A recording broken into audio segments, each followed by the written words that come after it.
2024 ലോക്സഭാ തെരഞ്ഞെടുപ്പിൽ ആറ്റിങ്ങൽ മണ്ഡലത്തിൽ ബിജെപിക്കായി കേന്ദ്രമന്ത്രി വി മുരളീധരൻ മത്സരിക്കാൻ സാധ്യതയേറുന്നു.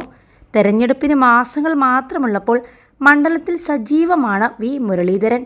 ആറ്റിങ്ങൽ മണ്ഡലത്തിലെ സ്ഥാനാർത്ഥിത്വം സംബന്ധിച്ച മാധ്യമങ്ങളുടെ ചോദ്യങ്ങൾക്ക് വി മുരളീധരൻ വ്യക്തമായ മറുപടി നൽകുന്നില്ലെങ്കിലും മണ്ഡലത്തിൽ പ്രവർത്തിക്കുന്നത് പ്രധാനമന്ത്രി നരേന്ദ്രമോദിയുടെ നിർദ്ദേശപ്രകാരമാണെന്ന് വ്യക്തമാക്കിയിട്ടുണ്ട്.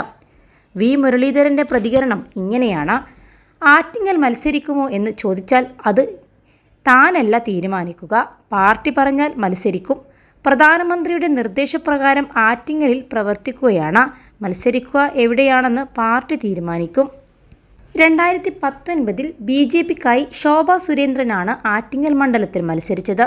2,48,081 വോട്ടാണ് ശോഭയ്ക്ക് നേടാനായത്.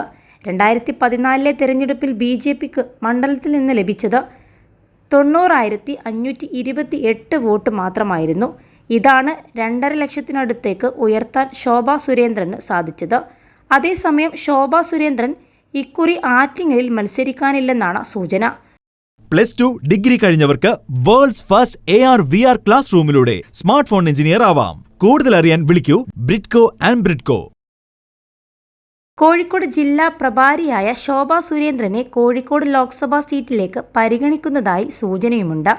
വർക്കല, ആറ്റിങ്ങൽ, ചിറയിൻകീഴ്, നെടുമങ്ങാട്, വാമനപുരം, അരുവിക്കര, കാട്ടാക്കര എന്നീ നിയമസഭാ മണ്ഡലങ്ങൾ ചേർന്നതാണ് ആറ്റിങ്ങൽ ലോക്സഭാ മണ്ഡലം. CPMന്റെ ശക്തി കേന്ദ്രമെന്ന് വിലയിരുത്തപ്പെടുന്ന മണ്ഡലത്തിൽ 2019 കോൺഗ്രസ് നേതാവ് അടൂർ പ്രകാശാണ് വിജയിച്ചത്. CPMന്റെ സിറ്റിംഗ് MP എ സമ്പത്തിനെയാണ് അടൂർ പ്രകാശ് പരാജയപ്പെടുത്തിയത്. 38,247 വോട്ടിൻ്റെ ഭൂരിപക്ഷത്തിലായിരുന്നു അടൂർ പ്രകാശിൻ്റെ ഈ വിജയം. അടൂർ പ്രകാശ് 3,80,995 വോട്ട് നേടിയപ്പോൾ സമ്പത്തിൻ്റെ വോട്ട് 3,42,748 ആയി കുറഞ്ഞു. 2014 3,92,478 വോട്ട് നേടിയായിരുന്നു മണ്ഡലത്തിൽ രണ്ടാം തവണയും സമ്പത്ത് വിജയിച്ചത്.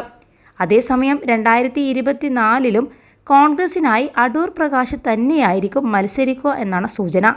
മുൻമന്ത്രിയും കഴക്കൂട്ടം MLAയുമായ കടകംപള്ളി സുരേന്ദ്രനെ മണ്ഡലത്തിലേക്ക് CPM പരിഗണിക്കുന്നുമുണ്ട്. 21 ലക്ഷത്തോളം സന്തുഷ്ടരായ ഉപഭോക്താക്കളും 2 ലക്ഷത്തോളം തിമിര ശസ്ത്രക്രിയകളും പൂർത്തിയാക്കിയ മലബാറിലെ ഏക കണ്ണാശുപത്രി അൽ സലാമ ഹൈ ഹോസ്പിറ്റൽ റോഡ്, പെരിന്തൽമണ്ണ.